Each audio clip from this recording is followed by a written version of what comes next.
Well, welcome back, everyone. Another exciting day in markets and a lot of noise. Let's see what the signal is. We'll start off with the SPY, and then I'm going to show you a quick live trade that I took on earlier this morning. I did that on the futures. Now, if you take a look at the weekly chart for the SPY, I'm going to bring it up full screen over there so you can see that the crossover on the speed lines remains. The air between the fast and the slow speed line continues to expand.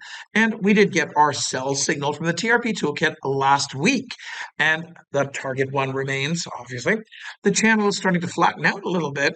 Price action so far on the week has perforated the fast speed line, but has not been able to close above it so far. We're still working off a negative momentum shift coming from extraordinarily bullish momentum, which does set the stage. This is still an uptrend. It sets the stage for a dip followed by a bounce, perhaps a dip that gets support in the channel. When we take a look at the daily chart today, on top of what we've seen coming into today, fairly straightforward, very simply, that we've got a market that has been in a signal state of down, but we've had a counter trend bounce. What we were looking at as something to happen, even from late last week coming into the beginning of this week. It bounced. We faced resistance on the channel and we pulled back. But today's pullback got bid back up. Are we seeing something that is akin to a repair starting right now? Well, no TRP buy signal, and we're still below the channel. Now, the daily chart signals out a week to two up to a month. The 4-hour chart, however, signals out 3 to 5 days. And that's what you're looking at the hard right edge of the screen there. In fact, I'll make it a little bit more prominent here. Now, we can see that the channel on the 4-hour chart, the slope down is not as steep. And we can also see something that happened right there, and that is a TRP buy signal. However, the stop would have been tripped. It's a buy signal, still in a downtrend. The targets remain intact.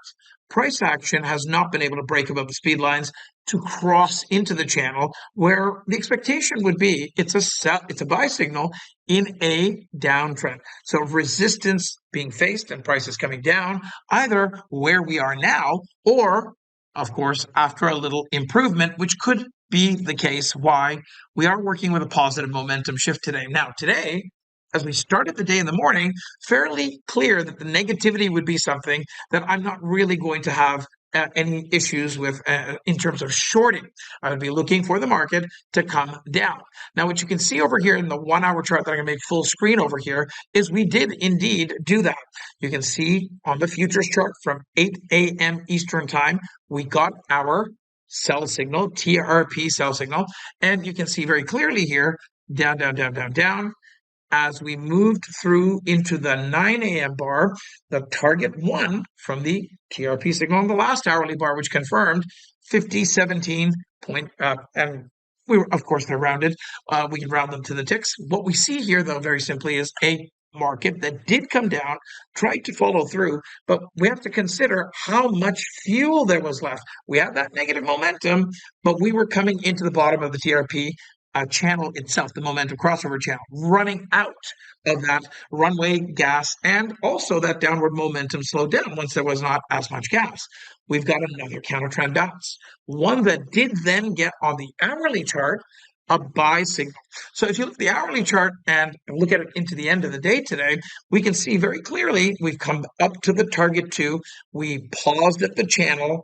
After we got the buy signal, we paused at the channel for several hours.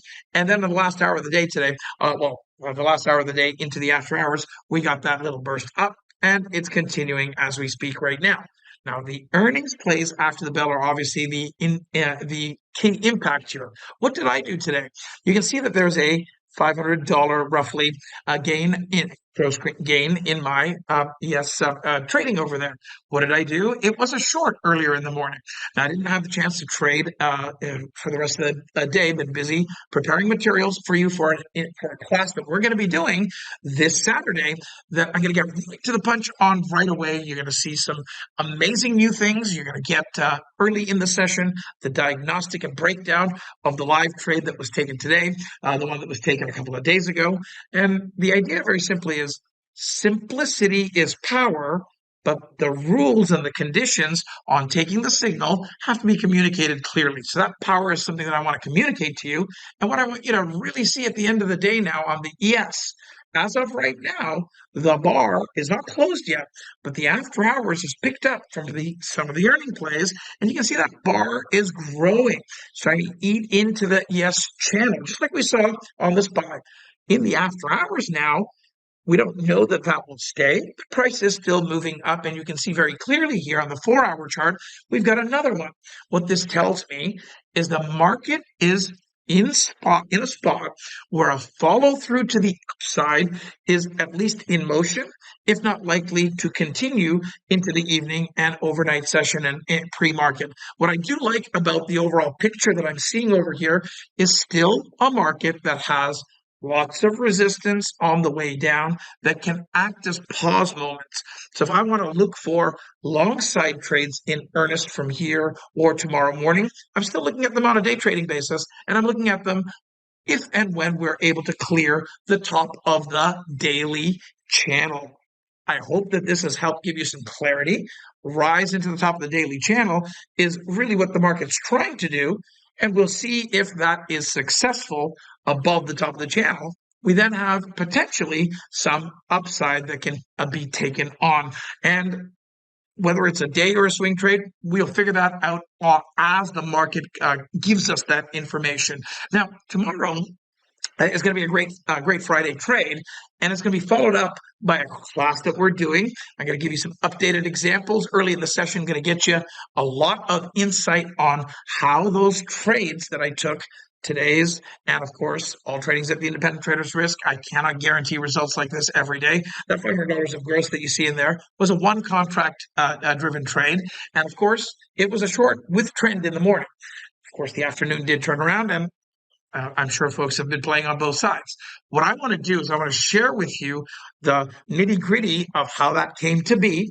I want to share with you these incredible strategies that Rob has built over decades in markets. And I look very, very much forward to seeing you there. Simply go to becomebettertrader.com/yes and join the session. And again, it's becomebettertrader.com/yes and join our session. It's going to be one of those days where I give you as much power packed information as I can to help you with managing and navigating through this exciting market.